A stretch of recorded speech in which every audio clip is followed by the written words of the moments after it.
The mainsprings have been cleaned now. Using kerosene and a scarab pad, they've all been rubbed down, then wiped twice with a clean piece of cloth to remove any carrot from it. Now for a change, now I'm going to grease the spring. This time, instead of unrolling it like I normally do, I'm going to leave it wound up and show you that you can grease these springs in many different ways and they'll still work properly.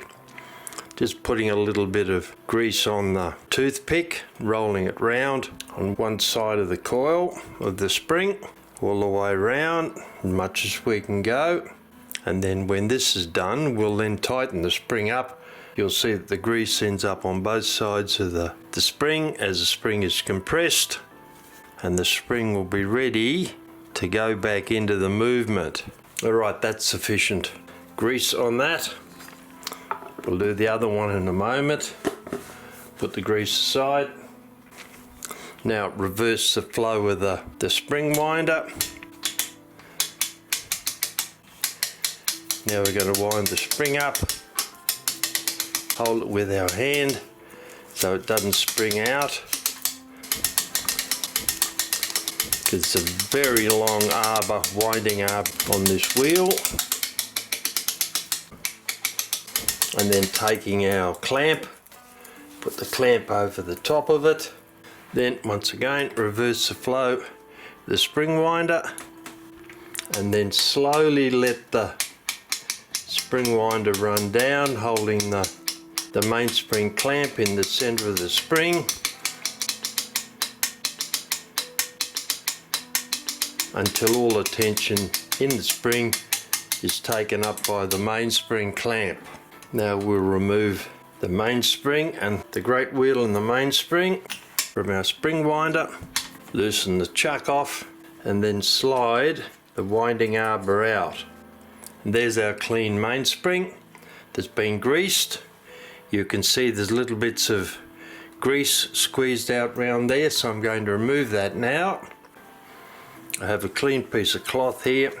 I'll wipe it round on the side of the spring, remove the excess grease, and there we have our first spring ready to roll. You can see little bits of grease down there on the great wheel. I'll wind that round and remove those. Little bit of grease on that side there, remove that, and there's our mainspring ready to go back into the movement. That's the first one, the strike side. Now I'll do the going side mainspring.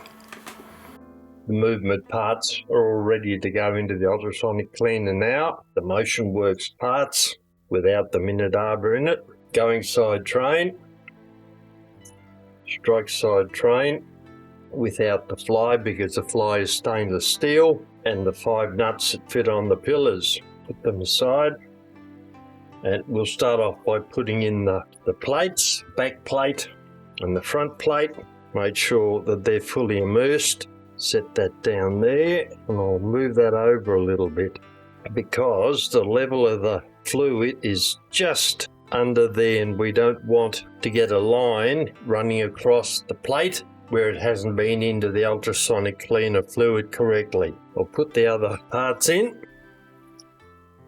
They'll settle in there nicely. They'll all be under the fluid.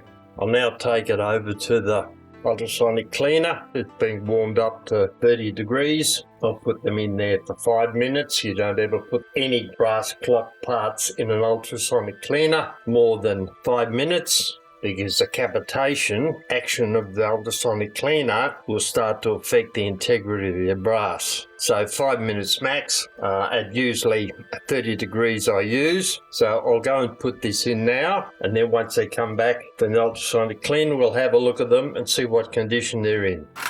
Parts are back from the ultrasonic cleaner now, and as usual, they've come up pretty well. Escape wheel there on the top, they're looking pretty shiny. Strike side wheels, yep, looking okay. Cannon arbor with the hour wheel on the end of it. Front plate, that's the front of the front plate, the other was the back of the front plate, but that's alright. The nuts for the pillars in there we can't see yet, but we assume they're alright because they're still in this little cage there. And the back plate. Alright, well they look alright, they've come up nicely. What we've got to do now, after we've pegged out the bushing holes is, we've got to check these bushings. There's some relatively rough holes on some of these plates. We're definitely going to have to do, look at that guy there. You can see how far out of whack he is. And that one there is oval. One's not too bad, but we'll definitely have 3 or 4. That one's been rebushed. That one there's just been butchered, I think. That one may need some work on it. Alright, what I'll do now, I'll open up the parts that have come back from the ultrasonic cleaner. I'll cut the wire on those open. I'll put them back in the correct orientation on our foam block. Then we'll get down to checking to see what condition the bushing pivots are in. Put these back in their correct orientation. That one, second wheel, and then that one, third wheel, and the escape wheel up the top. We're now ready to start checking the bushings to see if we have to replace any of them. The first thing we do, now that the parts have come out of the ultrasonic cleaner, is we peg out the plates, the front and the back plates. We do that using a piece of sharpened pegwood, as such there, a piece like that. Then we put the sharpened end into the bushing and then spin it round 5 or 6 times. Then take it out and look to see if there's any marks on it. If there's dried oil and dirt, etc. in these holes, that hole there is way out of round.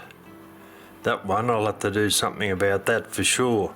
Then you'll get a black line on the end of the tip of the pegwood. So we'll just methodically run round each one of these bushing holes in the plate. Most of the bushing holes are ex-factory, as in they don't have bushings in them. There's a couple of bushings in this plate I noticed before. Then we just work our way round the entire plate on both sides. That hole there is horrible, it's way out of round. That will definitely have to be rebushed.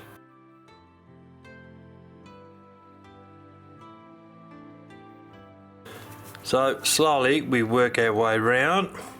That guy there's elongated. That'll have to be redone, but we'll pick those up once we start putting pivots in them and spinning the wheels around.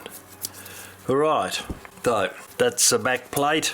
They're all okay. There's virtually no dirt on the pegwood.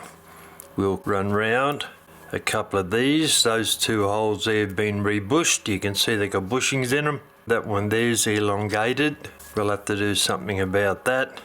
And that one there doesn't look particularly good either.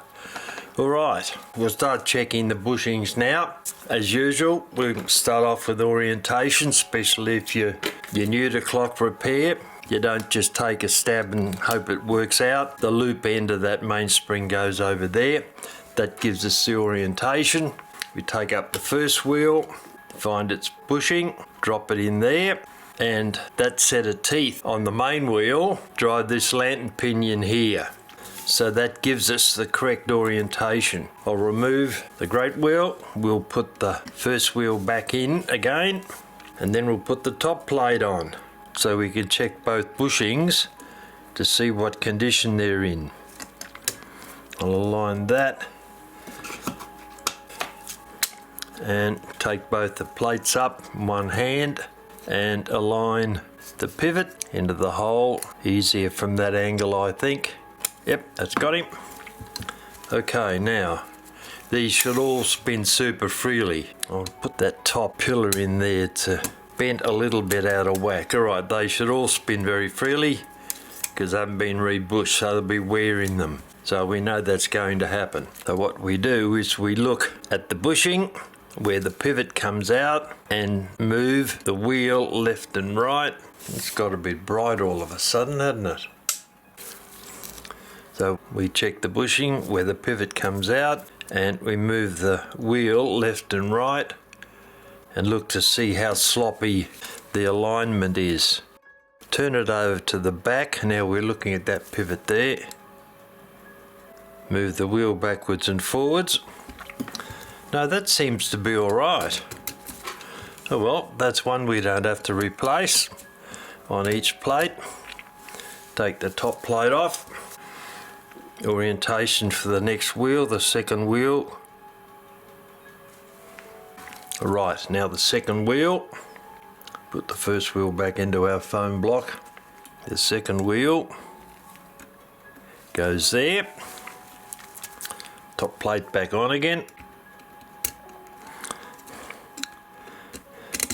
This is a slow process checking all of these, but it has to be done every time you take a movement to pieces. Unfortunately, there's no quick method.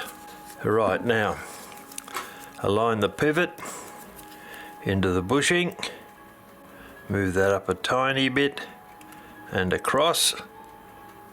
Too far, pull it back and up a bit. Right on the edge, but that's got him, it's dropped in.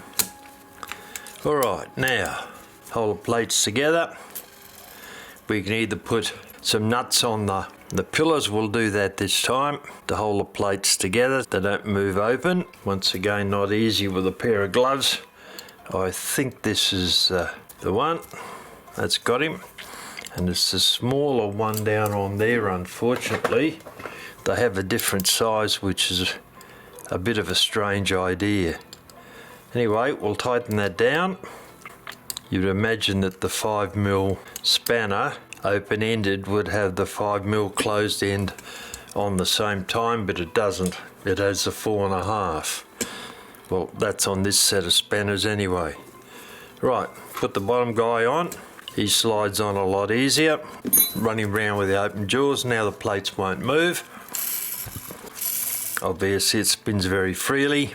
Now we're looking at that pivot there, and I'll move the... there's a fair bit of movement in that actually. I'll mark that with a black pen. I'll take a close-up of that in a moment.